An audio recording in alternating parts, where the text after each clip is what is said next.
Oke, baik. Oke, Assalamualaikum warahmatullahi wabarakatuh. Selamat malam, Bapak, Ibu, rekan-rekan sekalian ya. Malam hari ini kita masuk di pertemuan ketiga ya untuk sesi workshop dengan tema AI Smart Visitor Counter ya. Setelah di dua pertemuan sebelumnya kita sudah membuat setup project ya. Jadi di pertemuan pertama itu kita sudah melakukan setup projectnya ya, mulai dari meng-create virtual environment, kemudian kita instalasi package-package Python yang akan digunakan ya, termasuk juga kita setup untuk Google Cloud-nya ya supaya bisa terhubung ke spreadsheet. Kemudian apa lagi kemarin? Kita sudah setting juga untuk bot Telegram dan lain-lain ya. Kemudian yang di pertemuan terakhir, yang pertemuan kedua, kita sudah nyoba ya untuk object detection-nya menggunakan YOLO, kemudian kita coba integrasi ke spreadsheet dan Telegram juga ya.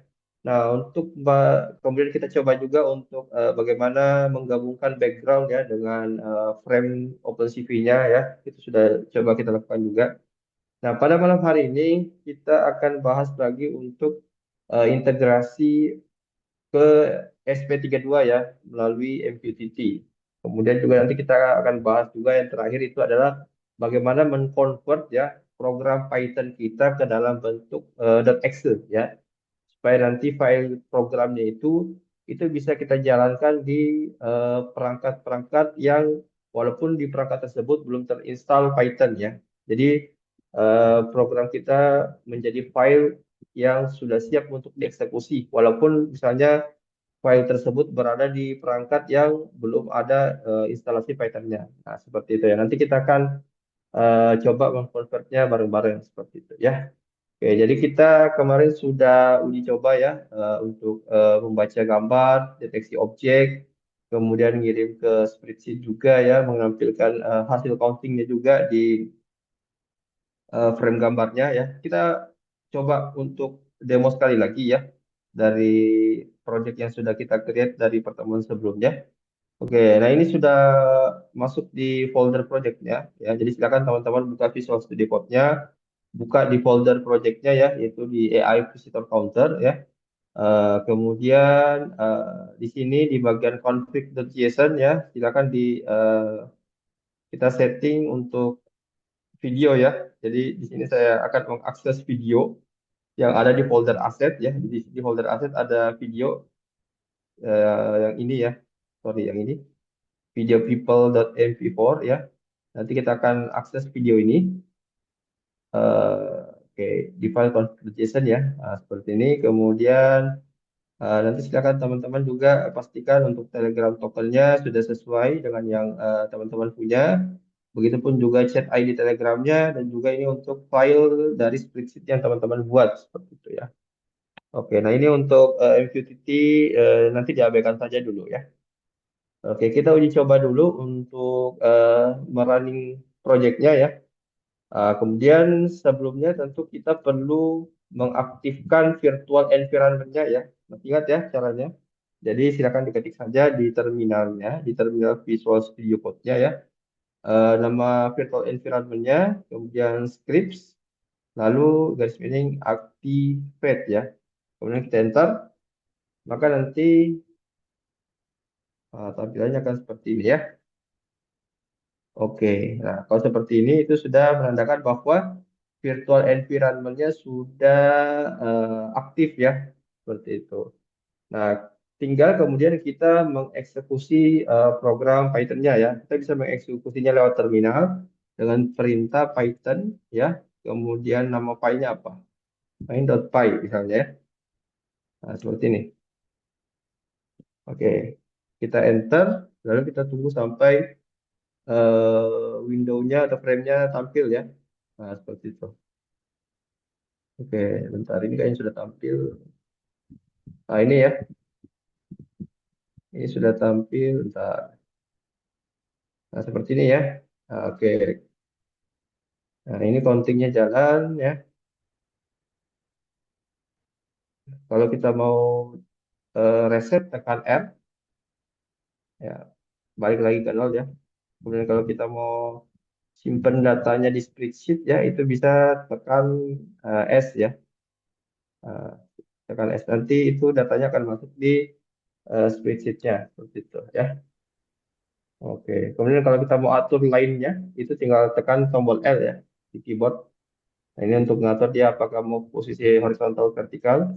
Terus untuk menggesernya bisa tekan A atau D ya. Nah, naik turun atau geser kiri kanan. Nah, seperti itu ya. Kalau untuk auto capture-nya bisa menggunakan ini ya. Auto capture-nya ditekan C ya. Nanti dia akan otomatis meng-capture ya setiap kali objek melewati garis ya. Nanti itu dia akan ngirim data ke Telegram. Nah, kalau mau keluar dari programnya ya tinggal tekan tombol Q di keyboard seperti itu ya. Oke. Nah, ini masuk ya. Ini masuk di Telegram tadi yang auto capture-nya. Kemudian ya ini untuk datanya tadi yang masuk ya. Data yang terakhir itu di sini ya. Nah, ini data terakhir. Nah, ini ya. Oke, ini pakai timestamp-nya waktu lokal ya di waktu setempat. Nah, seperti itu. Contoh di tempat saya sudah pukul 9. Oke, ini sudah masuk di spreadsheet-nya. Seperti itu. Oke, nah sekarang sebelum kita lanjut ke fitur ISP32 ya, sebelum kita lanjut ke fitur ISP32, uh, ini saya mau coba dulu ulik untuk di bagian pengiriman data ke spreadsheet-nya ya, rekan-rekan. Jadi pengiriman data di spreadsheet-nya ini ya, itu kan kalau dari project yang ini itu secara manual ya. Jadi kita men-triggernya secara manual dengan menekan tombol S di keyboard ya. Jadi ketika kita tekan tombol S sekali, dia akan langsung mengirim data countingnya itu ya ke spreadsheet ya seperti itu. Nah, kemarin itu sempat ada yang bertanya di grup ya, bagaimana kalau misalnya kita mau buat pengiriman data ke spreadsheet itu berdasarkan interval waktu tertentu ya, misalnya setiap beberapa detik sekali ngirim data atau mengupdate data ke spreadsheet-nya seperti itu ya. Nah, kita coba modifikasi deh, kita coba utak-atik programnya seperti itu ya. Sebelum kita masuk ke ESP32-nya ya, ke MQTT-nya seperti itu ya. Nah, kita cari dulu ya program untuk di pengiriman data di spreadsheet-nya ya, yang ini ya. Kalau teman-teman perhatikan, nah, pengiriman data spreadsheet-nya itu diatur oleh sebuah function ya, yang namanya ini send data to Google Sheet ya. Nah, jadi ini adalah function yang bertugas untuk mengirim data ke spreadsheet ya. Function ini punya tiga parameter ya, yaitu timestamp ya. Timestamp itu untuk waktunya ya. Jadi nanti setiap kali ngirim itu akan tercatat waktu pengirimannya ya, waktu pengiriman datanya. Jadi dengan format tanggal ya, tanggal, bulan, tahun, kemudian jam, menit, detik seperti itu ya. Kemudian dua parameter selanjutnya itu adalah parameter datanya ya, yaitu data in dan out ya, data in dan out yang dihasilkan dari proses counting ya, yang dari OpenCV-nya seperti itu. Jadi ada tiga parameter ya. Nah, di sini dia menggunakan perintah yang namanya append row ya. Append row itu artinya datanya akan menambah baris baru seperti itu. Jadi setiap data yang dikirim itu dia akan nambah baris baru seperti itu ya. Jadi dia akan masuk ke baris berikutnya seperti itu ya. Jadi kalau ada data masuk, dia akan nambah ke baris berikutnya. Kalau ada lagi data selanjutnya masuk, dia akan eh, masuk lagi ke baris berikutnya seperti itu ya. Itu disebut sebagai append row ya. Append row seperti itu ya. Jadi ini adalah fungsi untuk pengiriman datanya seperti itu ya. Kemudian kita cek di bagian mana fungsi ini untuk dieksekusi ya. Nah, kalau bagian ini hanya sebatas pembuatan fungsinya atau pendeklarasian fungsinya. Sekarang kita lihat di bagian mana function ini dipanggil ya. Nah, kita lihat di bagian ini ya, di bagian bawah. Di bagian bawah itu di sini ya, di ini ya. Nah, seperti ini ya. Nah, jadi pemanggilan fungsinya itu akan dilakukan ketika tombol keyboard huruf S itu ditekan ya. Nah, seperti itu ya. Jadi ini untuk membaca penekanan tombol di keyboard ya. Apakah dia tertekan atau tidak ya.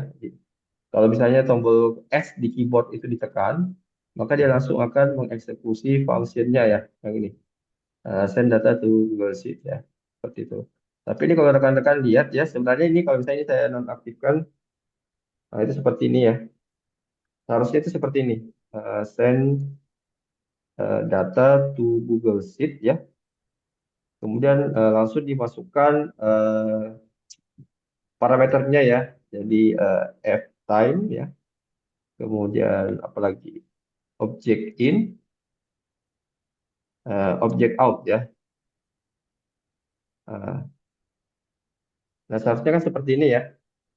Nah, tapi kalau saya misalnya panggil fungsinya dengan cara seperti ini, maka yang terjadi adalah ketika saya menekan S, kemudian melakukan pengiriman data, itu nanti programnya akan nge-freeze ya. Jadi dia akan nge-freeze ya. Artinya program itu akan nunggu dulu sampai proses pengiriman datanya selesai, baru berjalan normal kembali seperti itu ya. Jadi dia nunggu dulu proses pengiriman datanya. Baru dia bisa apa namanya, baru bisa normal kembali programnya seperti itu. Jadi dia nge-freeze dulu untuk beberapa detik ya. Nah, sedangkan kita tidak ingin seperti itu ya. Kita maunya walaupun proses pengiriman datanya berlangsung, program yang lain tetap berjalan normal seperti itu ya. Artinya kita ingin setiap function atau setiap eh, rutin atau program yang ada di project ini itu bisa berjalan secara paralel ya, non-blocking ya, tanpa mempengaruhi antara bagian yang satu dengan bagian yang lain seperti itu. Nah, makanya kita menggunakan yang ini ya. Ada yang namanya kalau di Python itu namanya threading ya, threading ya. Jadi supaya si programnya itu atau si functionnya itu ketika dipanggil itu tidak akan ngeblok kode-kode program yang lain seperti sehingga proses pendeteksian objeknya, proses pembacaan oleh kameranya itu tetap berjalan seperti biasa seperti itu ya. Itu disebut sebagai non-blocking ya. Jadi kita menggunakan yang namanya threading ya. Kita menggunakan yang namanya threading. Jadi si fungsinya itu berjalan di atas thread tersendiri seperti itu ya, sehingga tidak akan mengganggu jalannya program yang lain. Nah, kayak gitu ya. Jadi kita tidak memanggilnya seperti ini ya. Jadi kita memanggilnya dengan cara seperti ini ya. Oke ya, itu disebut sebagai threading ya di dalam Python. Oke, nah sekarang kalau misalnya kita ingin membuat si apa namanya si project ini ya si program ini itu bisa ngirim data ke spreadsheet dengan interval waktu tertentu, misalnya setiap 5 detik sekali itu dia akan otomatis ngirim data ke spreadsheet ya. Dia akan mengupdate ya sudah berapa hasil counting yang diperoleh seperti itu tanpa harus di-trigger secara manual ya. Kalau ini kan kita triggernya secara manual dengan menekan tombol S di keyboard ya. Oke, bentar ya.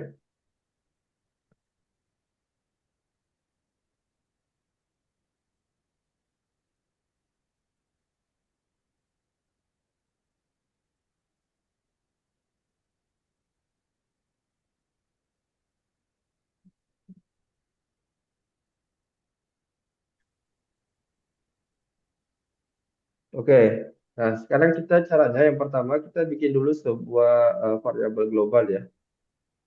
Kita bikin dulu sebuah variabel global di sini aja ya kita buatnya.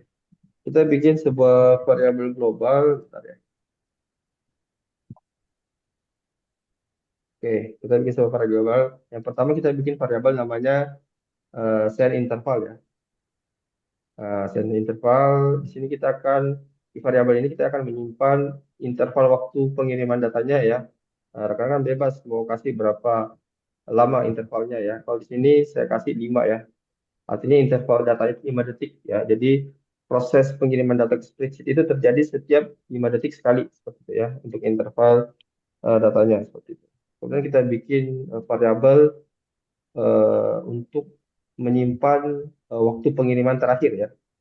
Kita bikin sini last and time. Untuk awal inisialisasinya ya kita kasih aja nilai 0 ya seperti ini. Oke. Nah, kalau sudah, oke, kalau sudah kita masuk ke bagian ini ya, di bagian bawah untuk proses pengiriman datanya ya. Kita simpan di bentar. Gimana ya? Nah, kita simpan di sini ya untuk proses eh, auto send data ya, auto send data to spreadsheet ya. Oke, nah di sini kita buat sebuah current time ya, variabel namanya current time ya. Kemudian di sini kita kasih time dan time ya untuk ngambil waktu saat ini ya, untuk mengambil jumlah detik saat ini ya, menggunakan perintah perintah time function ya. Oke, ini adalah library bawaan dari Python ya. Kemudian di sini kita buat seperti ini ya, if current time ya, kemudian last send time ya, lalu sama dengan send interval ya, seperti ini. Eh, Kemudian di sini kita update ya, update waktu terakhirnya sama dengan ya waktu saat ini ya. Jadi current time ya. Lalu di sini, lalu di sini baru kita panggil untuk functionnya ya. Lalu kita panggil untuk functionnya ya. Oke. Nah, jadi di sini dia ngecek dulu nih, apakah sudah mencapai interval 5 detik atau belum ya. Nah, kalau sudah mencapai interval 5 detik ya, nah di sini ya, kalau dia sudah lebih besar atau sama dengan interval waktu yang sudah kita set, ini diupdate dulu nih, waktu terakhirnya diupdate ya dengan waktu yang sekarang, baru setelah itu kita melakukan proses pengiriman data ya. Jadi kita panggil fungsinya ya. Kita copy aja yang bagian ini ya. Kita copy bagian yang ini tadi ya, yang ini. Nah, ini bisa kita copy aja seperti ini. Kita copy, lalu kita pindahkan ke sini ya, seperti ini. Oke, nah udah kayak gitu aja. Nah, seperti ini ya. Nah, sekarang kita coba untuk menjalankan programnya ya. Kita coba untuk menjalankan programnya. Nah, di sini, oke, di sini kita coba Python main.py ya, seperti ini.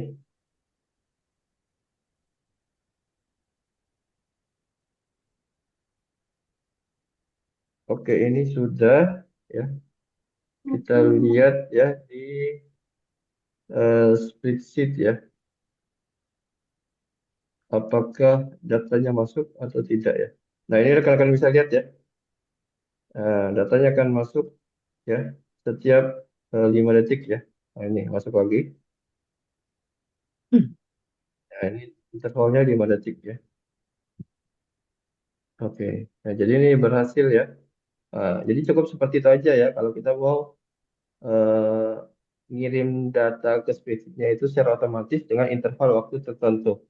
Seperti itu ya. Nah, jadi dia akan ngirim data terus nih setiap 5 detik.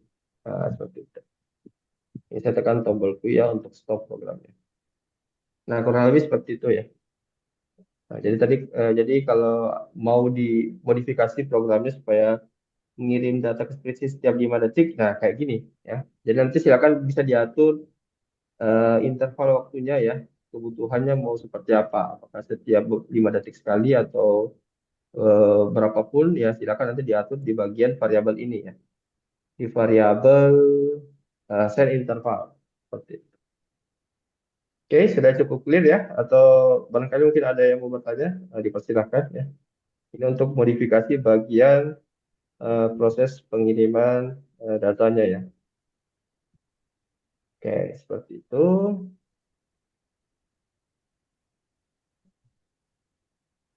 Oke, kalau sudah cukup clear, kita lanjut lagi ya. Kita lanjut.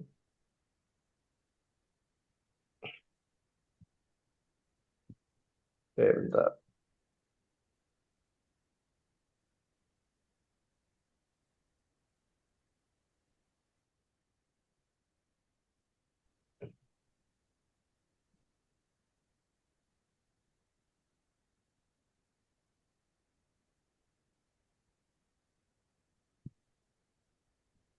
Oke, kalau bagian ini saya nonaktifkan saja ya. Bagian ini saya nonaktifkan saja. Oke, nah sekarang kita eh, lanjut di fitur untuk MQTT ya. Di fitur untuk MQTT. Nah, oke. Nah, tentu pertama adalah kita ya siapkan dulu untuk di config.json-nya ya. Kita tentukan server broker yang akan kita pakai ya. Mau pakai broker apa? Di sini saya pakai broker Mosquito ya. Pakainya broker yang public ya. Ini pakai Mosquito. Kemudian untuk port MQTT-nya itu di 1883 ya. Kemudian ini yang tidak kalah penting ya, rekan-rekan, silakan diatur untuk topiknya ya. Nanti silakan diatur topiknya, jangan disamakan ya dengan topik yang punya saya ya. Jadi kalau misalnya di sini saya pakai Rizky Project, garis miring YOLO 231, silakan rekan-rekan bisa create untuk topik sendiri seperti itu ya. Oke. Nah, kemudian tentu di sini nanti kita akan integrasi ke SP32 ya. Jadi nanti SP32 itu akan sebagai subscriber ya yang akan menerima data yang dipublish oleh si MQTT-nya ya. Jadi nanti pengiriman datanya itu akan real time ya. Jadi setiap kali ada update ya, counting yang masuk atau keluar, itu nanti akan ngirim ke SP32 ya. Dia akan publish ke SP32 seperti itu. Oke. Namun sebelumnya saya coba dulu mungkin menggunakan MQTT Explorer ya untuk simulasinya ya. Jadi sebelum kita menggunakan ESP32, kita coba dulu menggunakan apa namanya simulator ya. Kita pakai MQTT Explorer ya. Ini adalah aplikasi desktop. Silakan nanti teman-teman bisa install juga di komputer masing-masing ya. Namanya itu adalah MQTT Explorer ya. Jadi kita buat ngetes dulu nih untuk publish subscribe-nya apakah berjalan atau tidak seperti itu. Sebelum akhirnya nanti kita akan integrasi ke ESP32 seperti itu ya. Nah, nanti di sini kita bisa tambah connection ya, tambah connection, kemudian nanti masukkan nama host atau broker yang digunakan ya. Nah, di sini tadi kita pakai test.mosquito, portnya 1883. Kemudian di sini di bagian advance, nah di sini kita masukkan topiknya ya. Topiknya ini, saya masukkan topiknya, mana tadi? Nah, di sini saya daftarkan topiknya, kemudian di add ya. Setelah itu nanti tinggal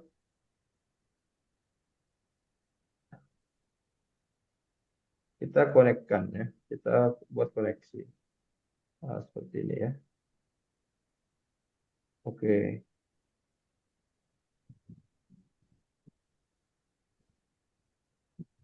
Tapi ini banyak data ya. Ini adalah data-data dari perangkat-perangkat lain ya. Kali ini kan kita pakai broker publik ya. Jadi otomatis ini ada banyak sekali eh, proses transaksi data dari klien-klien atau perangkat-perangkat lain seperti itu ya. Oke. Nah, kemudian kita eh, buat untuk program di Python-nya ya. Di Python-nya seperti itu ya.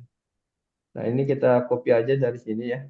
Eh, jadi untuk MQTT-nya di sini kita sudah panggil ya library-nya namanya ini ya, PAHO ya. Kalau Python itu kita pakainya library-nya namanya PAHO MQTT ya. Jadi ini adalah proses untuk import library-nya ya. Ini proses untuk import library-nya. Kemudian untuk setup MQTT-nya ya, nah, di bagian ini saya copy dulu. Dari sini saya copy dulu sampai di sini ya. Oke. Oke, kemudian saya tempatkan di luar dari loop loop ya. Oke, saya coba simpan di ini aja. Nah, seperti ini. Oke, ya. Nah, nah, jadi ini adalah callback functionnya ya. Ini untuk callback functionnya. Jadi ini untuk ngecek ya, apakah servernya itu sudah, apakah si perangkat itu sudah connect ke broker atau belum ya. Nah, seperti itu ya. Nah, jadi ini yang untuk mengecek ya status koneksinya ya. Nanti ini status koneksinya bisa kita tampilkan juga ya. Bisa kita tampilkan di interface-nya ya. Nah, supaya ketahuan apakah statusnya ini itu sudah connected atau belum ya. Seperti itu. Nah, begitupun juga untuk callback function on disconnect-nya ya. Jadi kalau misalnya dia terputus koneksinya, itu nanti dia akan update status juga. Nah, seperti itu. Ini prosesnya akan di looping terus-menerus ya. Jadi setiap kali ada perubahan data itu dia akan langsung menjalankan perintah untuk pengiriman datanya ya ke MQTT. Nah, seperti itu ya. Jadi ini bagian untuk setup si MQTT-nya ya. Jadi ini adalah bagian untuk setup si MQTT-nya. Oke. Nah, di sini MQTT broker dan MQTT port-nya itu diambil dari variabel ini ya. Nah, ini ya. MQTT broker, MQTT port, yang mana variabel ini tuh ngambil langsung dari file config.json ya. Nah, file config.json.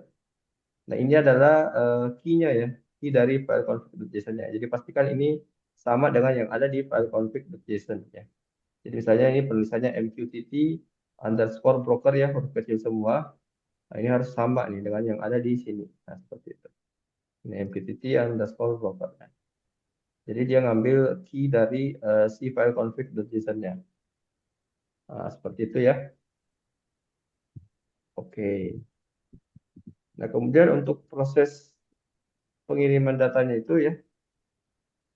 Oke, saya tentukan dulu di bagian sini ya. Pengiriman datanya itu,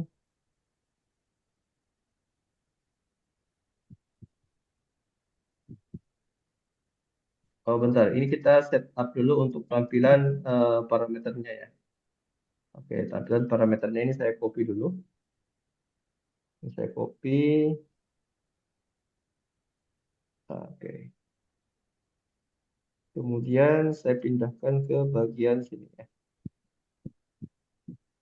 Hmm,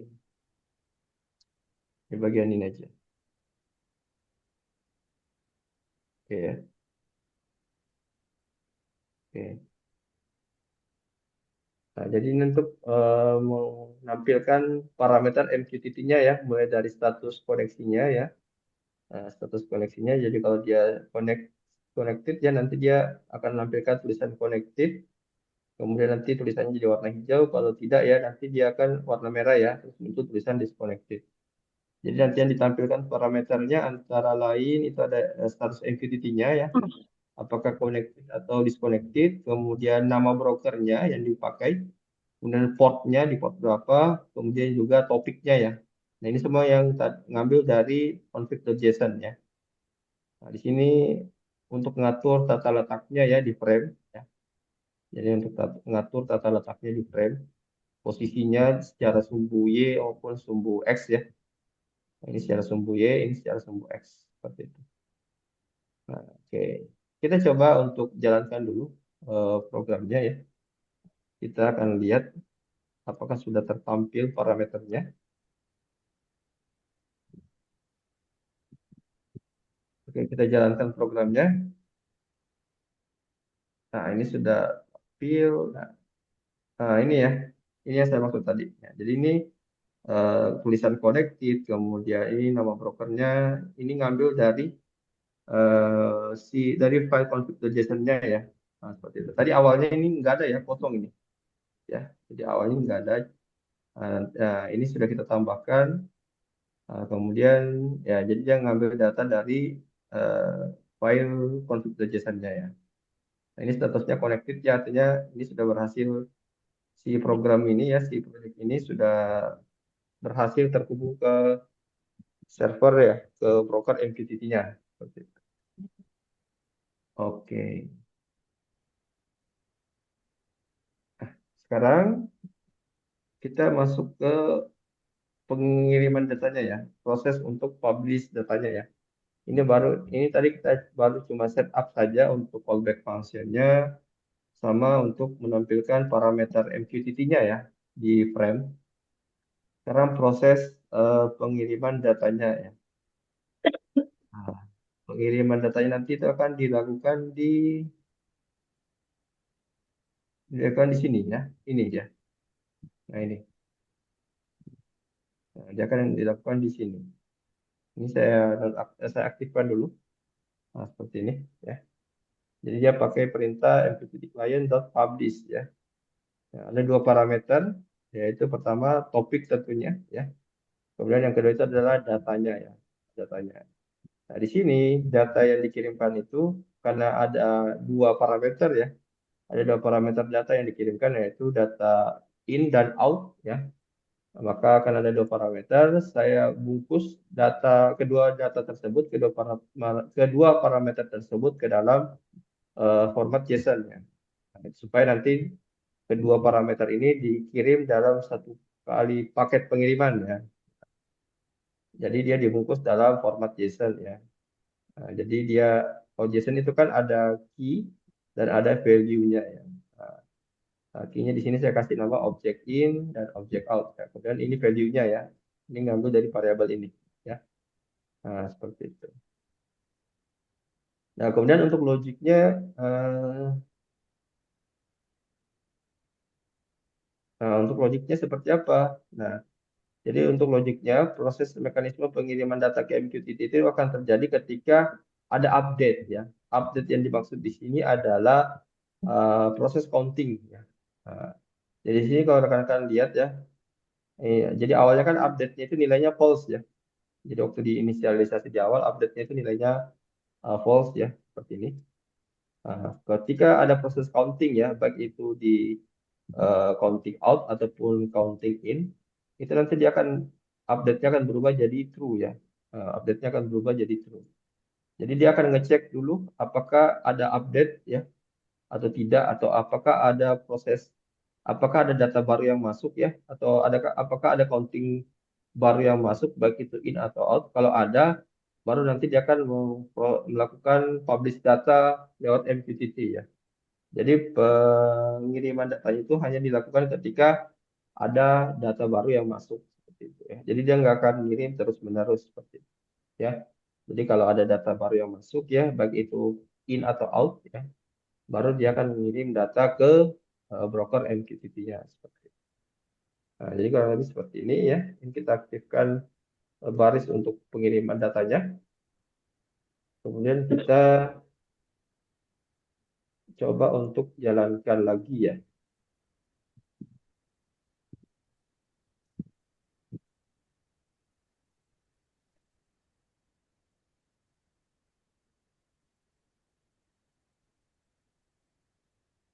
Oke, kita coba jalankan. Oke, kita lihat apakah di sini bisa terbaca atau tidak. Oh, ini susah terbaca kalau di sini ya.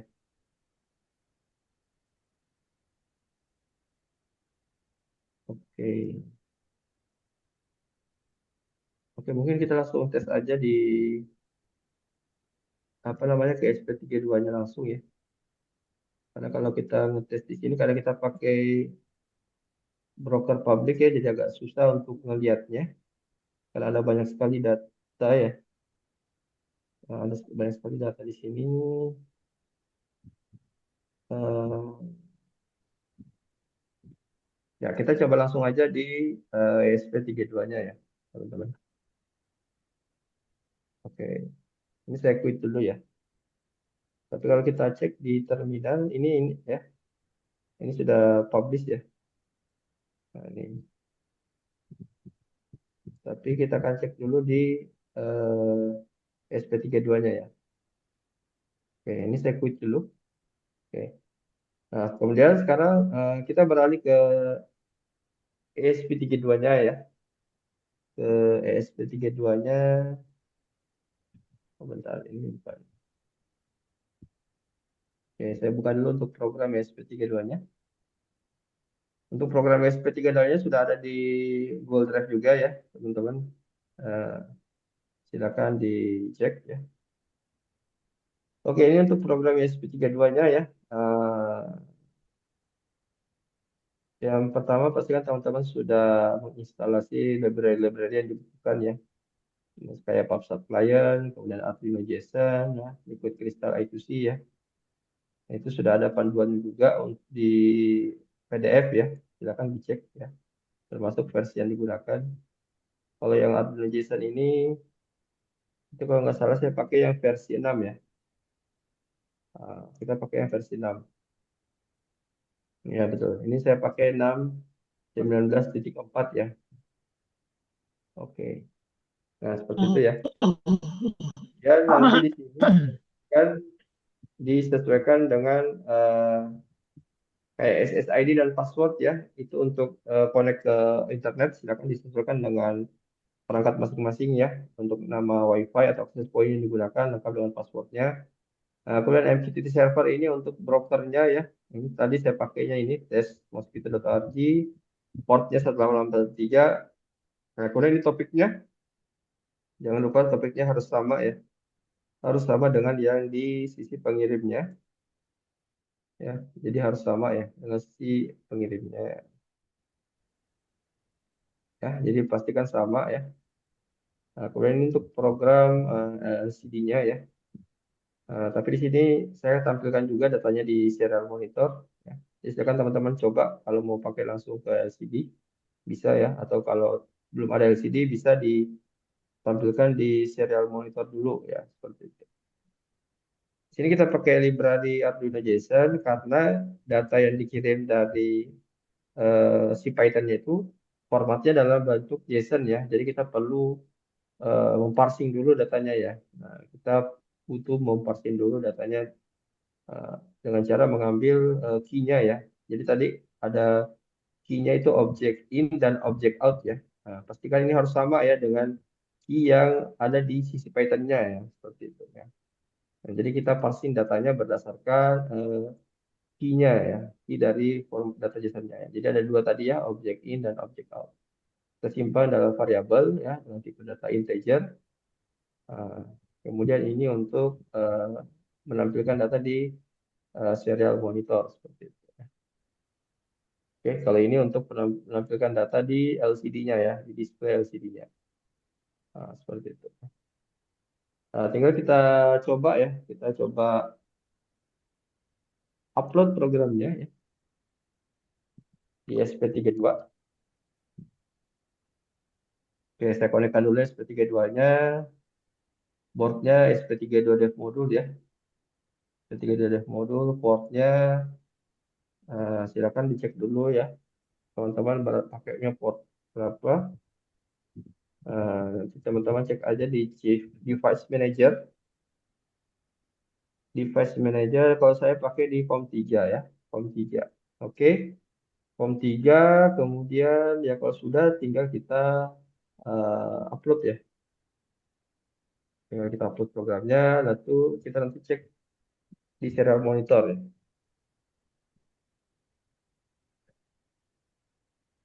Di sini di serial monitor saya pakai 115.200 ya. Baud rate-nya nanti kalau kita buka serial monitor pastikan nanti ini sama ya baud rate-nya. Ini proses compilingnya dulu. Setelah itu kalau compiling sudah berhasil baru lanjut ke upload programnya ya ke microcontrollernya. Oke.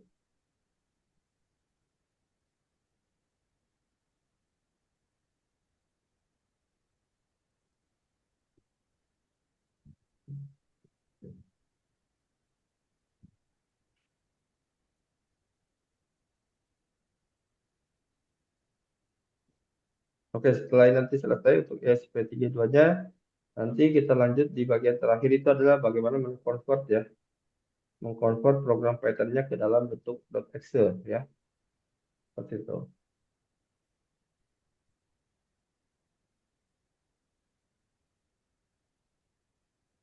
Oke, ini proses uploadnya sementara berjalan berlangsung.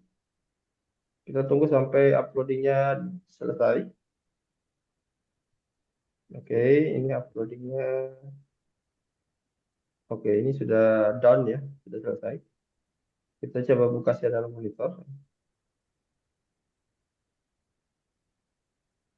Oke,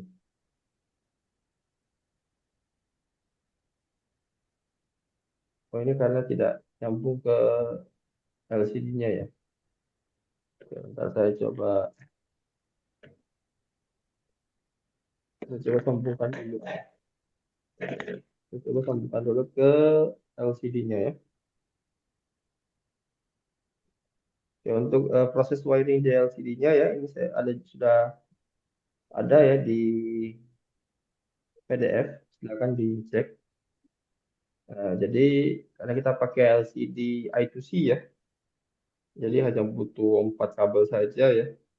Jadi dua untuk kabel power dan dua kabel lagi untuk komunikasi I2C-nya ya, yaitu SDA dan SCL.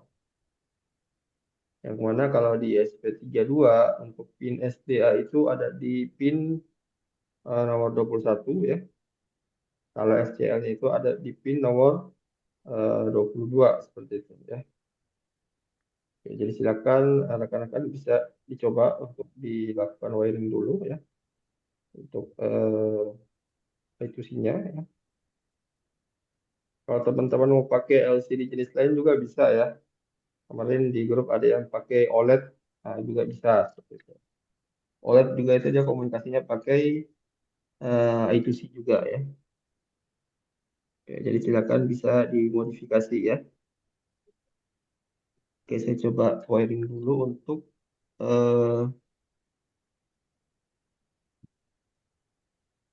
LCD-nya ya.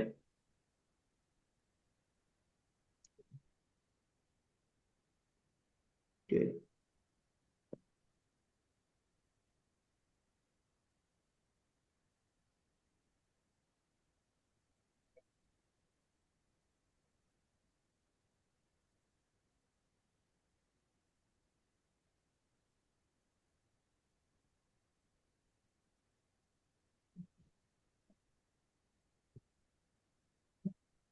oke, ini saya sudah wiring ya. Nah, ini sudah MQTT-nya connect ya. Kemudian kita jalankan program yang Python-nya ya. Saya coba jalankan program Python-nya. Oke, bentar. Saya jalankan di sini ya. Python pasti main.py ya.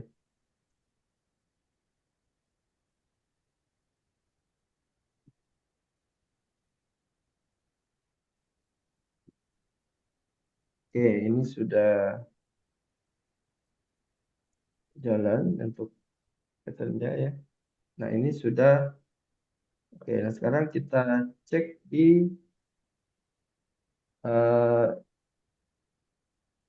IDE-nya ya. Nah, ini rekan-rekan bisa lihat di serial monitor, ini datanya sudah masuk ya. Begitupun di LCD saya ini sudah tampil juga ya. Ini data in-nya, ini data out-nya. Nah, seperti itu. Nah, ini adalah datanya yang dalam bentuk yang masih dalam bentuk JSON ya. Ini datanya yang masih dalam bentuk JSON. Nah, ini setelah diparsing itu jadi seperti ini ya. Oke, ini in-nya sudah 5, out-nya 5 seperti itu. Oke, nah ini juga sudah tampil ya di LCD saya. Oke. Oke, itu untuk fitur bagaimana mengintegrasikan ya di program Python kita ini dengan ESP32 lewat protokol MQTT ya, dan protokol MQTT ya. Jadi yang dibutuhkan itu adalah ya kita butuh brokernya, kita mau pakai broker apa bebas, kemudian portnya ya kita masukkan portnya, kemudian yang tidak kalah penting itu adalah topiknya seperti itu. Jadi pastikan antara pengirim dan penerima data itu harus di satu broker yang sama dan juga pastinya topiknya harus sama seperti itu. Oke ya. Nah, ini ngirim data terus ya. Jadi setiap kali ada update counting ya, baik itu in atau out, nanti dia akan ngirim data seperti itu ya. Oke, itu untuk fitur ESP32-nya. Oke. Oke, sampai di sini dulu. Barangkali ada yang ingin ditanyakan sebelum kita lanjut di bagian terakhir untuk mengkonvert ya program Python kita ke dalam bentuk Excel ya. Silakan kalau ada yang ingin bertanya. Kalau semisal belum ada, saya akan lanjut lagi. Oke, kita lanjut lagi kalau gitu ya. Nah, ini bagian terakhir ya. Bagian terakhir itu adalah bagaimana mengkonvert ya, mengkonvert Python-nya, file Python kita itu ke dalam bentuk .exe ya. Ini sudah ada juga panduannya ya, saya buat di PDF ya, nanti silakan dicek ya. Nah, jadi kita akan pakai yang namanya AutoPyToExe ya. Ya, itu untuk melakukan proses konversi ya. Caranya seperti apa? Oke. Nah, silakan nanti teman-teman buka Visual Studio Code-nya ya. Kemudian di terminalnya ya, silakan diketikkan auto py to exe ya. Oke, seperti ini ya, auto py to exe. Pastikan teman-teman sudah menginstal ya. Jadi kemarin waktu di awal itu kita sudah melakukan instalasi auto py to exe-nya ya. Atau saya cek dulu ya dengan cara pip list seperti ini.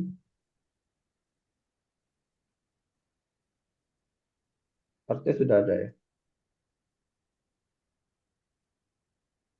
Nah, ini ya, ini sudah ada, sudah terinstall AutoPyText di versi 2.48. Oke, jadi sudah aman ya, karena sudah terinstall. Nah, tinggal kita jalankan ya. Caranya kita ketik tadi auto py to exit ya, seperti ini. Oke, nanti dia akan muncul tampilan seperti ini. Nah, nanti akan muncul tampilan seperti ini. Ini kita bisa atur dia dark atau light ya. Nah, seperti ini. Oke, nanti yang pertama itu adalah kita eh, memasukkan filenya ya, file Python-nya ya. Jadi dalam hal ini tuh kita masukkan yang main.py-nya ini. Oke, yang kita masukkan adalah si main.py-nya ini ya. Jadi tinggal kita browse saja ya file main.py-nya. Kita cari tadi folder kita simpan di mana. Nah, ini ya. Kemudian masukkan file main.py-nya seperti ini. Oke, kalau sudah, nah di sini kita pilih one file ya. Di sini console base. Console base, kemudian apa lagi? Saya cek dulu di filenya. Ya, console base ya, ya one file console base. Oke. Lalu di sini kita pilih additional file ya, add folder, lalu tambahkan folder modal dan capture ya. Oke, kita coba tambahkan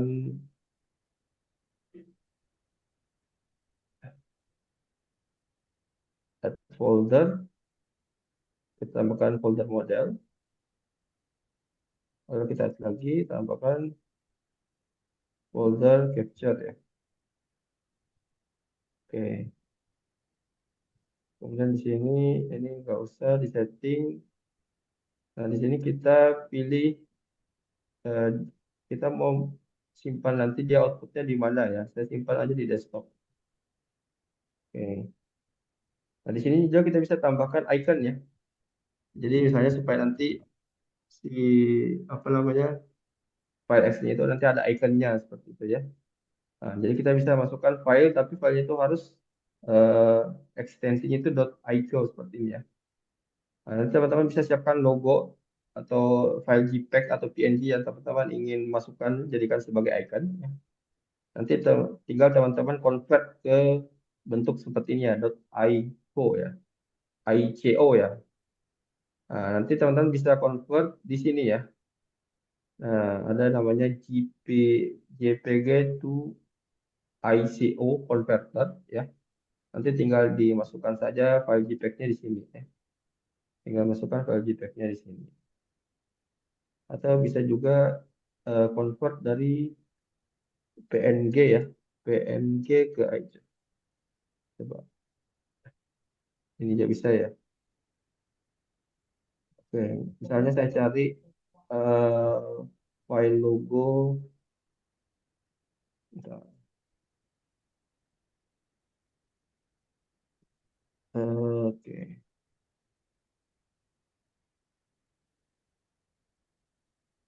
oke saya coba pakai file ini ya.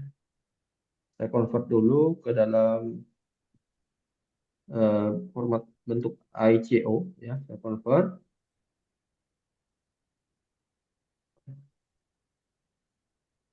Oke, kita tunggu ya.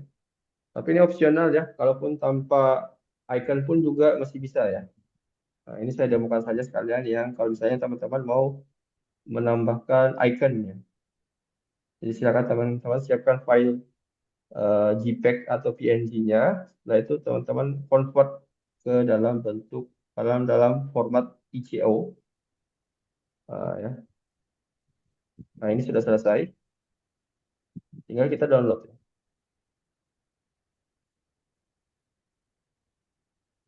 Tinggal kita download.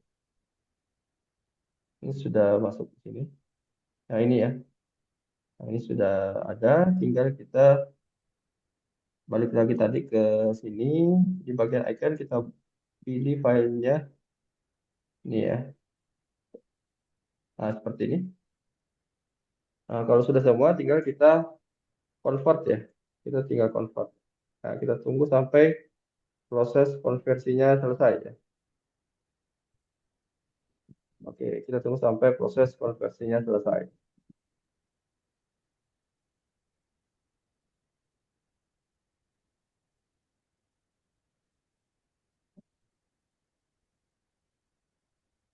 Oke, kita tunggu sampai proses konversinya selesai.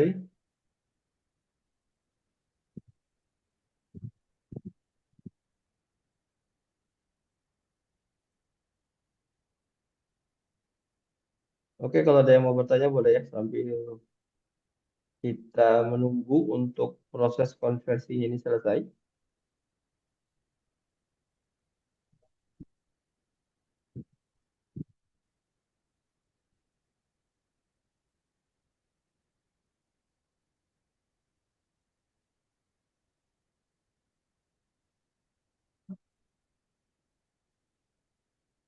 Ya, silakan kalau misalnya ada yang mau bertanya dulu boleh. Ini kita masih menunggu sampai proses konversinya beres ya.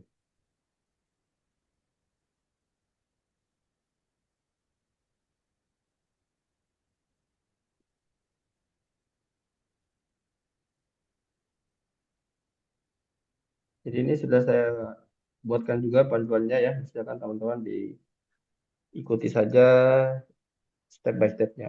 Seperti itu. Kalau semisal ada kendala nanti bisa didiskusikan ya. Nanti bisa kita diskusikan bareng-bareng. Seperti itu.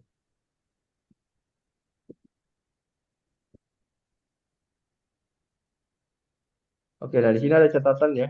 Jadi nanti kita akan menambahkan secara manual juga ya untuk file config JSON, kredensial dan juga folder asetnya ya.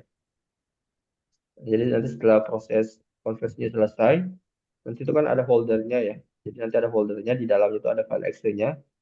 Nanti ke dalam folder project-nya itu kita tambahkan ini ya, config JSON, kredensial, dan folder aset. Ya, kita tunggu dulu sampai proses konversinya ini beres seperti itu ya. Nah, tadi file config ini penting ya karena ini yang berisi parameter-parameter kita ya. Nah, kemudian kredensial ini yang berisi token autentikasi lah ya untuk terhubung ke spreadsheet-nya. Karena kalau folder aset ini yang berisi tadi video-video ya, video apa namanya untuk uji coba itu kita simpan di folder aset ya. Oke,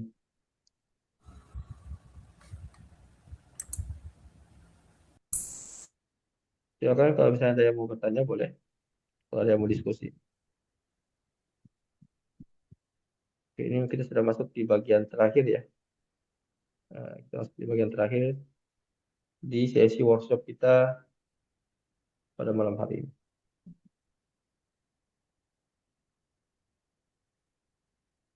Jadi nanti bagi teman-teman yang mungkin belum coba ya, silakan nanti dicoba untuk programnya. Itu semua sudah saya simpan di Google Drive ya. Linknya itu silakan bisa dicek di deskripsi ya, di deskripsi grup seperti itu. Mulai dari file Python, kemudian codingan Arduino IDE-nya ya, codingan SP32-nya, sampai di file PDF-nya juga ada semua ya, lengkap. Gitu. Untuk pertemuan satu dan 2 linknya juga sudah saya cantumkan di deskripsi video ya. Jadi silakan teman-teman bisa cek untuk rekaman di pertemuan satu dan 2. Seperti itu. Nanti untuk yang rekaman pada malam hari ini akan saya update di besok ya. Oke.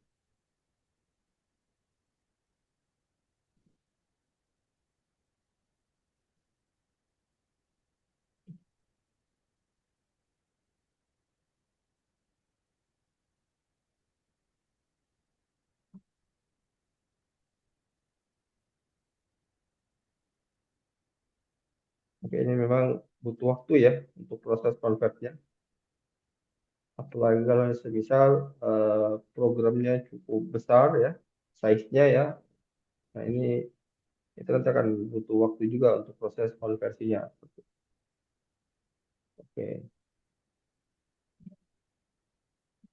Nanti kalau mereka proses konversinya selesai, itu nanti file hasil konversinya itu nanti akan otomatis tersimpan ya di direktori yang sudah kita atur tadi ya di bagian outputnya itu. Kalau tadi saya atur direktorinya itu di desktop ya.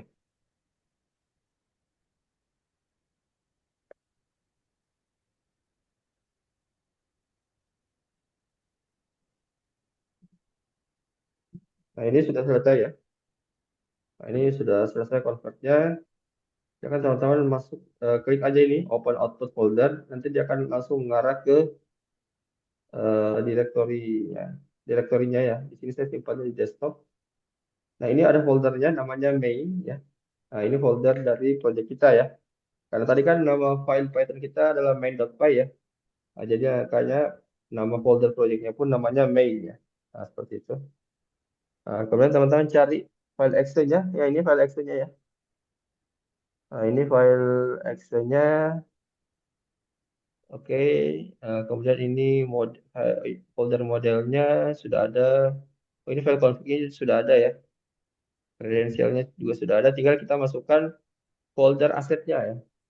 Kita masukkan folder asetnya.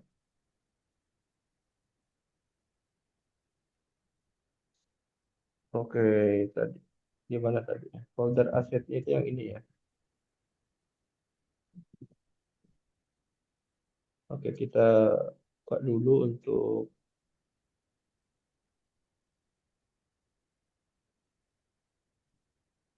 ini ya. Ini kita masukkan aja di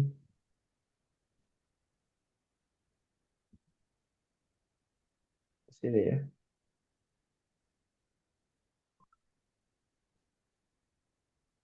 Oh, dia tidak cukup ya. Oke, bentar. Saya pindahkan dulu ya. Eh, sedang saya pindahkan dulu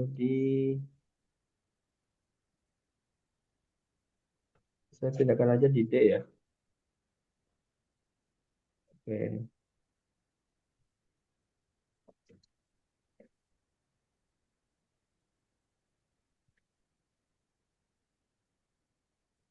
aja. Oh, ini ya. Oke, kemudian oke, kemudian ini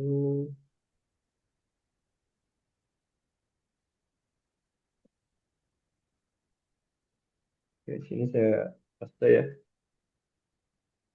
Ini bisa kita rename ya. Jadi AI Visitor Counter ya. Nah, ini bisa kita simpan di desktop. Kita buatkan shortcutnya di desktop ya.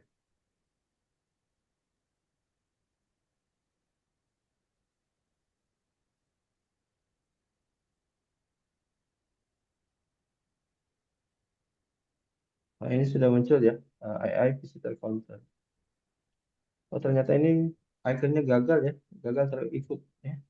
Harusnya tadi kita sudah masukkan file ikonnya ya. Harusnya di sini nanti yang muncul adalah icon dari file JPEG yang tadi kita masukkan ya, file gambar yang kita masukkan. Tapi ini kayaknya gagal terkonvert ya.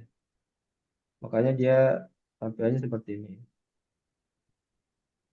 Oke. Nah, sekarang kita coba jalankan ya filenya ini. Tinggal kita double klik aja. Kita coba double klik.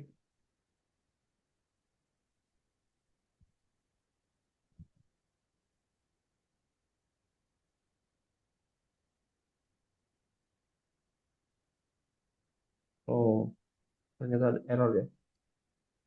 Oke, kita coba cek.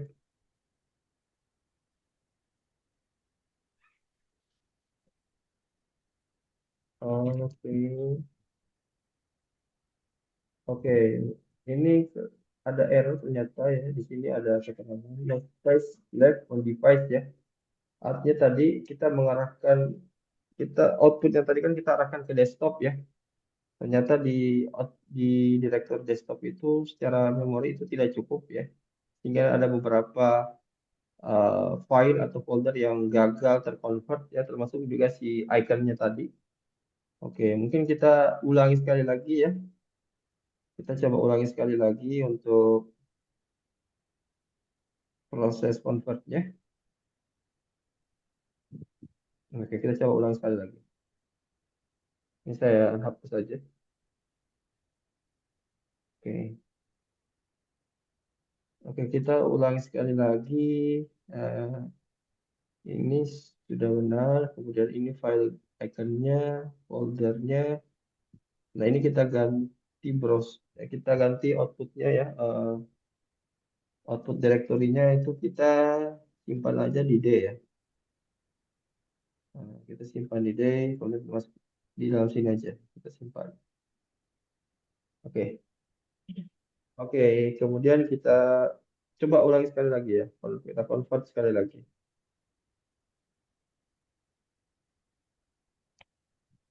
Oke, tadi harusnya kita arahkan ke direktori yang secara penyimpanan cukup ya.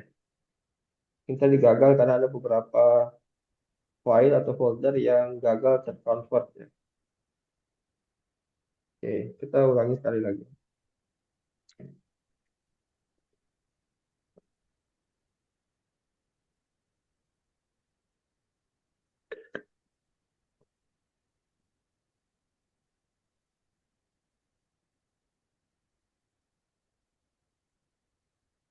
Ini kita hapus saja.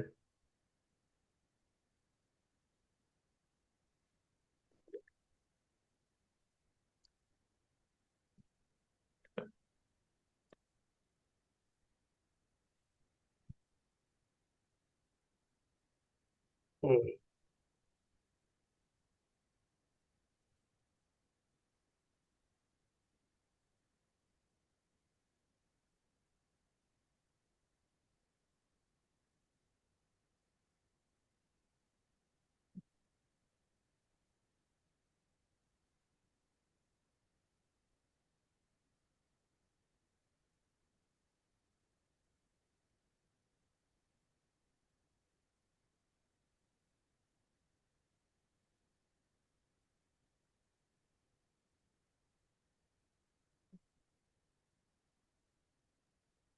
Oke, sambil nunggu silakan kalau misalnya ada yang ingin bertanya boleh ya. Barangkali mungkin ada yang masih terkendala ya untuk menjalankan proyeknya, ya mungkin ada yang masih kendala di setup Google Cloud-nya ataupun di Telegramnya mungkin ya, atau mungkin ada yang masih gagal saat instalasi eh, package Python-nya, ya. Boleh di-share ya, seperti itu. Oke, jadi sebenarnya untuk project ini ya, sebenarnya kan basic apa namanya project utamanya itu adalah people detection-nya ya, proses counting dengan berbasis people detection ya menggunakan YOLO ya. Adapun untuk fitur kayak integrasi SP32, kemudian integrasi ke spreadsheet, Telegram ya, nah, itu semua sifatnya opsional ya. Artinya walaupun tanpa kita gunakan fitur-fitur tersebut, si project utamanya itu tidak akan berpengaruh seperti itu ya. Nah, itu hanya sebagai fitur tambahan aja gitu ya, seperti itu. Nah, teman-teman bisa modifikasi ya. Misalnya teman-teman mau eh, menggunakan tidak mau menggunakan spreadsheet ya, teman-teman bisa pakai kayak Firebase ataupun mungkin pakai database ya, database kayak MySQL atau Postgre itu juga bisa seperti itu. Atau misalnya teman-teman mau menghilangkan notifikasi Telegramnya juga nggak masalah seperti itu. Atau mau menghilangkan notifikasi, sorry, mau menghilangkan fitur MQTT juga nggak masalah seperti itu. Karena memang fitur-fitur tersebut sifatnya adalah opsional ya, hanya sebagai fitur tambahan saja seperti itu ya. Biar terlihat beda dengan proyek-proyek lain ya. Karena sebenarnya kan proyek kalau teman-teman search di YouTube itu sudah banyak yang buat ya. Proyek visitor counter seperti ini itu sudah banyak yang buat. Hanya saja di workshop ini kita bikin berbeda ya. Kita tambahkan fitur-fitur tambahan ya. Kemudian kita buatkan juga semacam interface ya.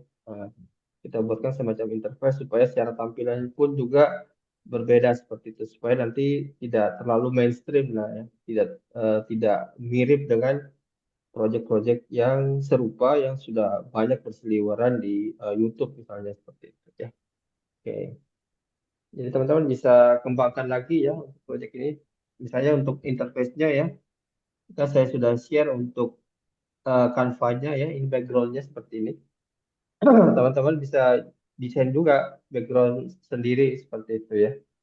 Misalnya mau bikin tampilan backgroundnya berbeda dengan yang saya kasih, itu boleh banget ya. Itu nggak masalah seperti itu ya. Mau ngatur ulang tata letaknya, layoutnya, itu bisa bisa banget seperti itu ya. Nah, jadi nanti silakan disesuaikan lagi nanti untuk ininya ya, pengaturan frame-nya. Nah, nah, nanti teman-teman bisa cek ya di video di pertemuan sebelumnya itu sudah saya demokan ya caranya mengatur tata letaknya ya. Misalnya tata letak ini angka 7, angka 8 ini ya supaya dia bisa pas di sini. Itu kan kita harus mengatur posisinya secara sumbu X dan sumbu Y ya. Seperti itu ya. Itu sudah kita bahas di pertemuan sebelumnya ya. Silakan teman-teman cek aja kembali rekamannya.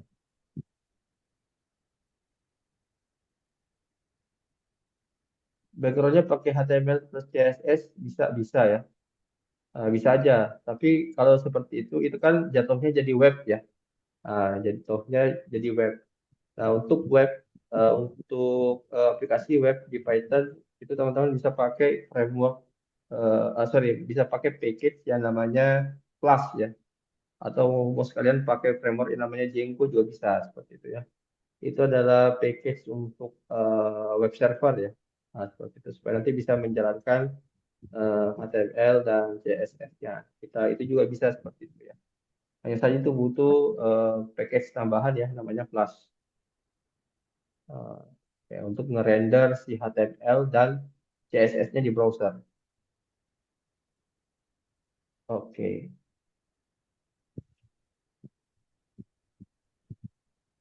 Wah, ini error lagi. Project on sudah open. Oke, ini ada yang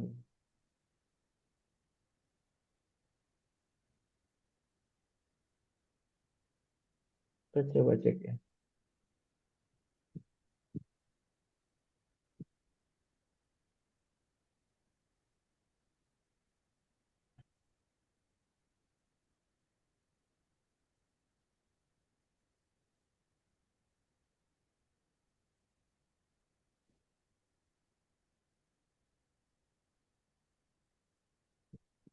Oke, kita effortnya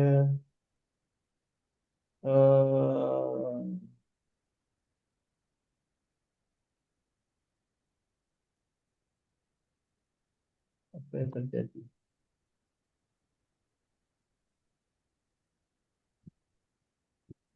Oke, ini gagal menyimpan ya. Saya cek lagi. Kita coba ulang lagi ya. Eh,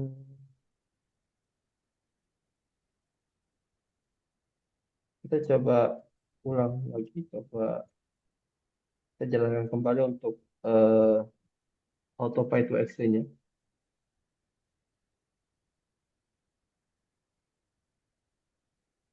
Oke, kita pilih one file. Apakah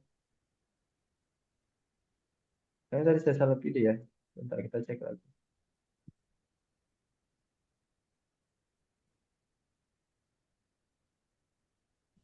One file ya.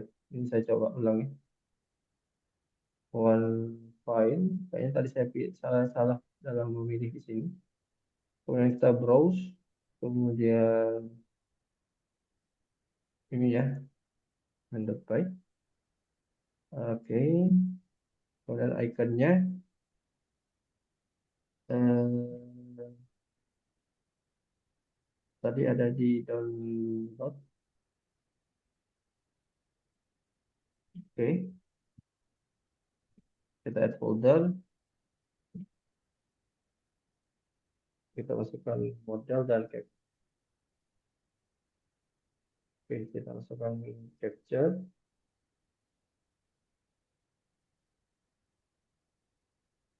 Kemudian kita masukkan tentang model.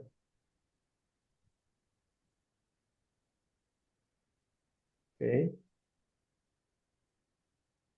ini kita browse lagi. Kita simpan di D ya.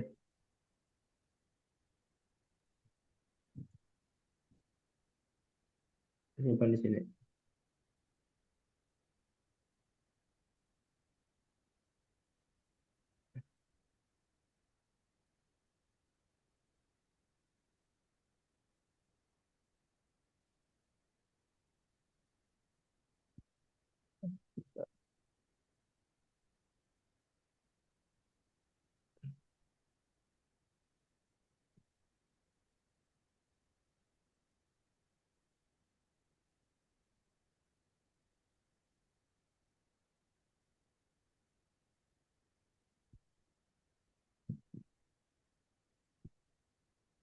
Oke, one file, console, kemudian ikonnya sudah, istilah filenya sudah,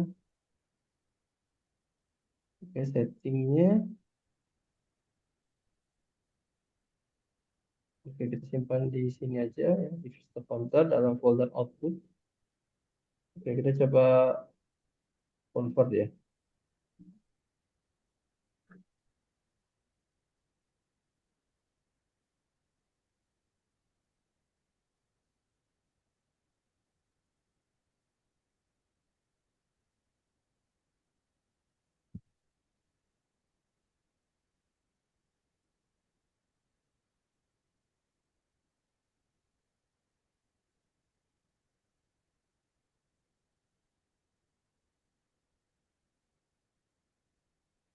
Oke, kita tunggu lagi sampai proses eh, konversinya selesai ya.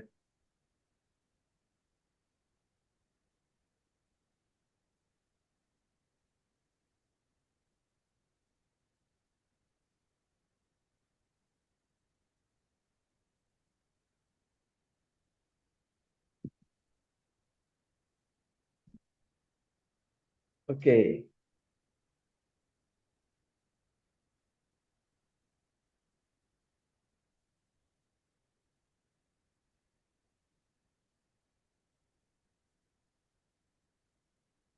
Oke, jadi nanti rekan-rekan silakan bisa dicoba sendiri juga ya untuk proyeknya ya. Sekali lagi file program, kemudian PDF dan lain sebagainya itu sudah saya update ya di Google Drive ya. Linknya itu sudah ada di deskripsi grup ya. Silakan teman-teman bisa dicoba sendiri ya. Seperti itu. Oke, nanti proyek ini nanti teman-teman ya, eh, khususnya mungkin bagi teman-teman mahasiswa, pelajar ataupun fresh graduate ya, itu bisa banget jadi portofolio project ya untuk nambah-nambahin portofolio untuk teman-teman ya. Jadi silakan dimanfaatkan sebaik mungkin ya. Seperti itu ya. Teman-teman bisa bikin demonya misalnya di YouTube ataupun mungkin di post di LinkedIn ya. Seperti itu. Saran saya nanti di backgroundnya silakan teman-teman ubah ya. Nah, ini kan di backgroundnya masih ada identitas Rizky Project ya. Teman-teman silakan edit aja backgroundnya atau teman-teman mau buat sendiri backgroundnya itu boleh banget ya supaya apa namanya beda aja dengan yang punya saya ya. Jadi nanti silakan teman-teman bisa edit lagi backgroundnya atau mau bikin background sendiri juga itu boleh banget seperti itu.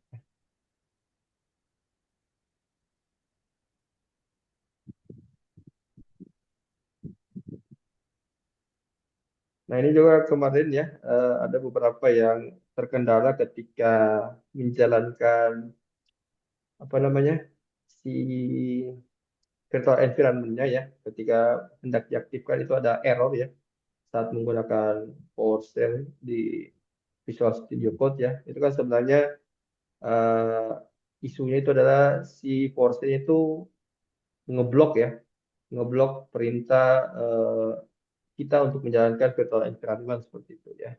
Jadi supaya nanti dia tidak keblok itu harus menjalankan sebuah perintah ya. Ini saya sudah siapkan perintahnya ya. Nah, jadi ini tinggal di copy aja, kemudian di eh, paste di terminalnya ya di PowerShell-nya lalu di enter seperti itu ya. Jadi kalau bagi yang terkendala ketika hendak menjalankan virtual environment-nya ya ada error ya. Nanti silakan teman-teman bisa coba menjalankan perintah ini ya di terminalnya. Nah, seperti itu.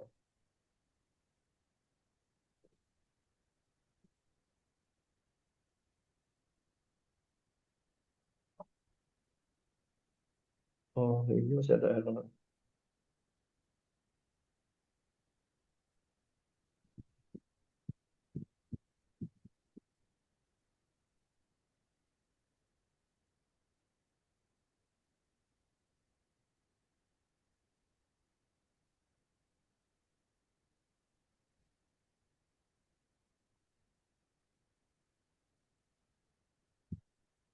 Oh, ini penyimpanan ya.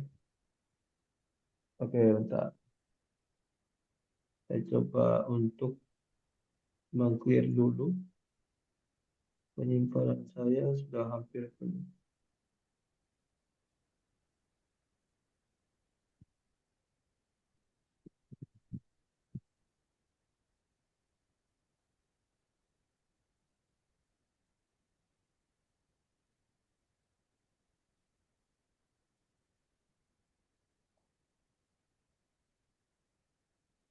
Ini penyimpanan saya di C sudah hampir penuh ya. Saya coba clear dulu.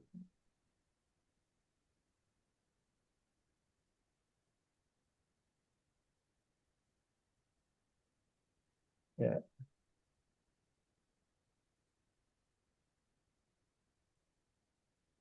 oke ini isunya ini ya. No space left on device ya. No space left on device. Itu biasanya isunya itu adalah penyimpanan ya. Atau biar lebih jelasnya kita coba tanya ChatGPT deh. Kita copy ini untuk memastikan ya errornya itu asalnya dari mana ya. Sumbernya dari mana. Tapi kalau dilihat sih pesannya itu karena penyimpanan ya. Nah, kita coba.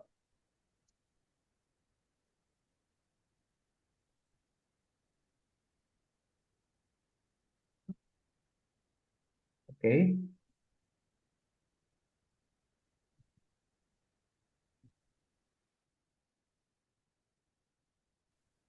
Hmm.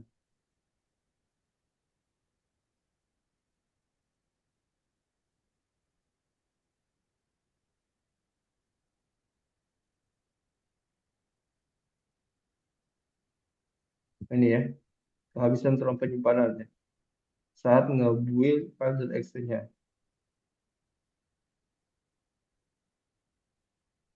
Nah, ini kan dia eh, selain nge-write di folder tujuan ya, folder output, itu dia nge-write juga di chain-nya ya, partisi chain-nya.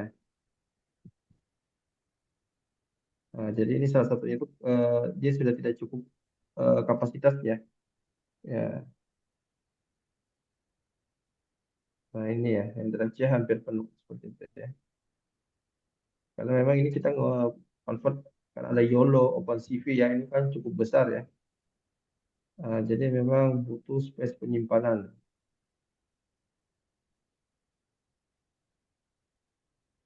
Oke,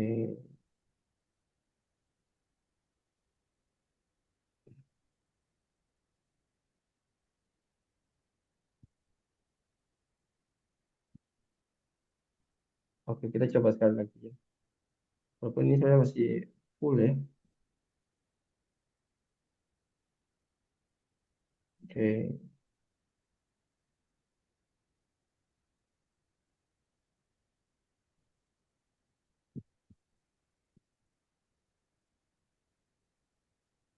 kita coba sekali lagi ya. Mudah-mudahan ini sudah bisa.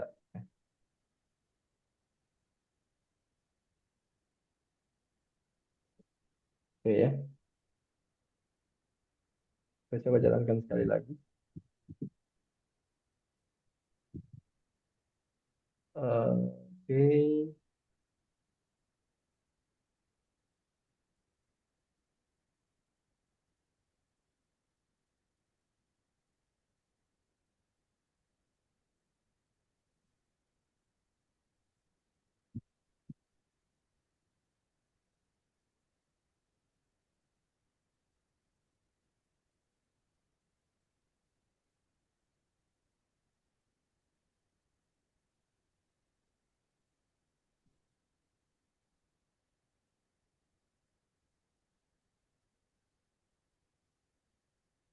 kalau misal ini masih belum bisa ya, kita kan rekan-rekan bisa coba sendiri ya, mengikuti step by step yang ada di PDF ya. Dan pastikan memang di device masing-masing itu punya ruang penyimpanan yang cukup ya, baik itu di partisi D, terutama sih di partisi C ya, terutama di partisi C seperti itu ya. Nah, jadi silakan teman-teman pastikan ruang penyimpanannya cukup ya. Oke, oke, kita coba lagi ya.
Posisi folder tem ya.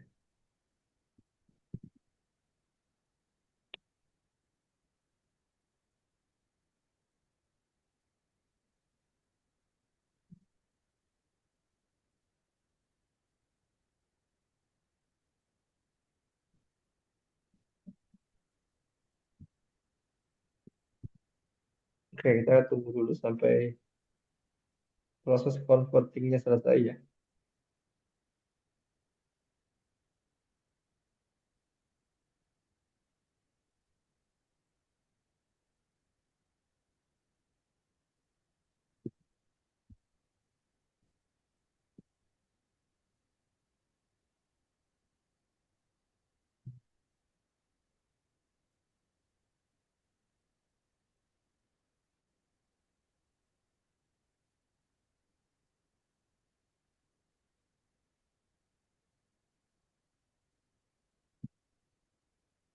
Oke, silakan ya, kalau misalnya ada yang ingin bertanya boleh ya, sambil kita menunggu proses convertingnya selesai.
Oke, ini udah ya.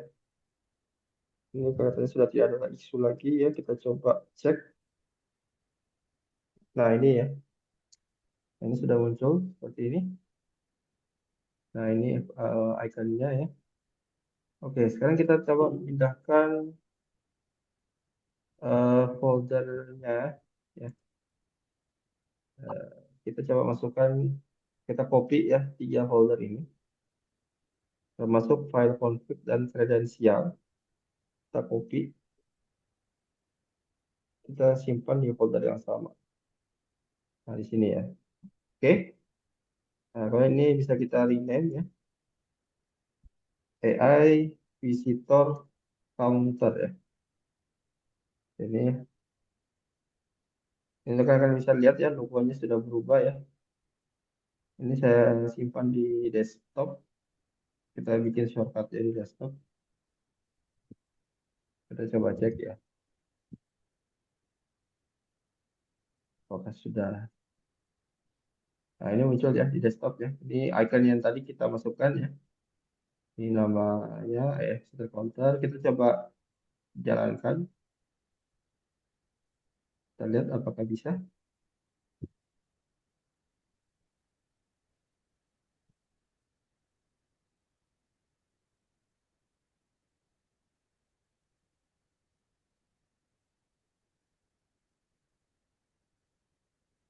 Oke, ini kita nunggu ya. Sampai frame-nya terbuka karena frame gambarnya.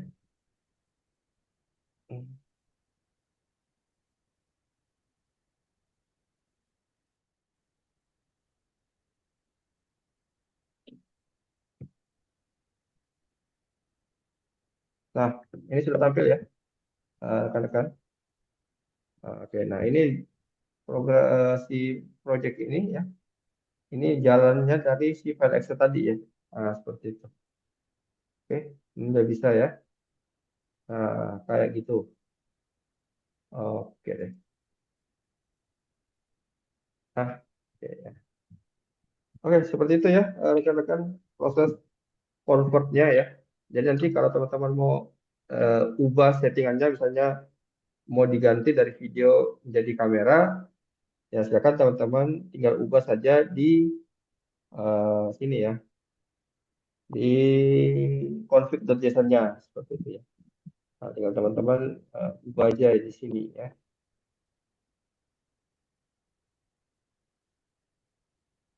ya. Jadi tinggal ubah di sini ya. Jadi saya mau ganti di sini supaya jadi kamera ya. Kayak gini. Setelah itu kita tinggal jalankan lagi di sini. Harusnya nanti dia akan berubah yang tadinya video jadi akses kamera seperti itu. Oke.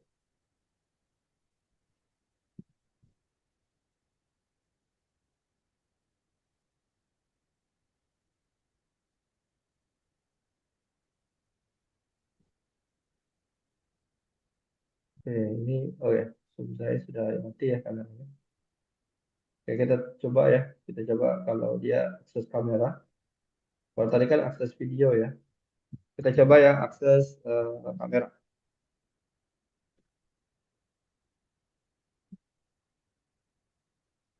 Nah, ini juga kameranya sudah bisa ya.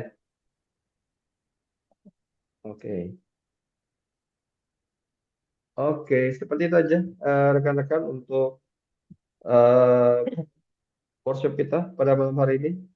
Jadi kita sudah berhasil ya sampai ke tahap mengkonvert Python-nya menjadi file Excel seperti itu ya. Jadi program ini ya kalau sudah dalam bentuk file Excel seperti ini, teman-teman bisa jalankan di perangkat lain ya. Walaupun di perangkat atau di PC tersebut belum terinstall Python, itu nggak masalah seperti itu ya. Kayak gitu. Oke. Oke, sampai di sini mungkin ada yang ingin bertanya dulu sebelum saya akhiri. Silakan kalau misalnya ada yang ingin bertanya ya. Oke.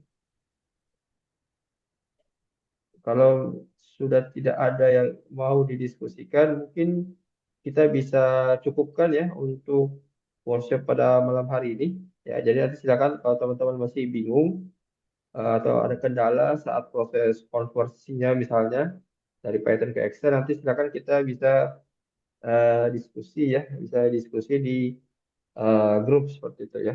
Ya, silakan kita bisa diskusi di grup.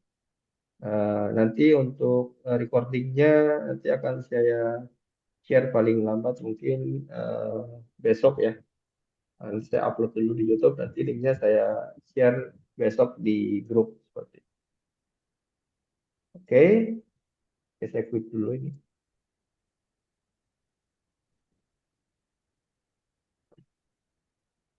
Oke, saya stop share ya. Oke, kalau sudah tidak ada lagi yang ditanyakan, mungkin kita cukupkan ya untuk pertemuan pada malam hari ini. Ini menjadi pertemuan terakhir untuk sesi workshop dengan tema AI Smart Visitor Counter ya. Terima kasih kepada rekan-rekan yang sudah bergabung pada malam hari ini. Dan terima kasih juga untuk rekan-rekan yang lain ya yang sudah gabung di kelas workshop AI Smart Visitor Counter ya.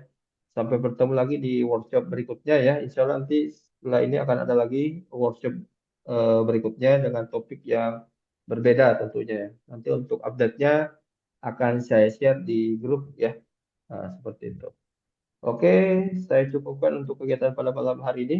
Mohon maaf kalau ada hal-hal yang kurang berkenan atau masih banyak kekurangan dalam penyampaian materi. Terima kasih atas perhatiannya. Saya ucapkan selamat malam. Assalamualaikum warahmatullahi wabarakatuh. Terima kasih. Waalaikumsalam.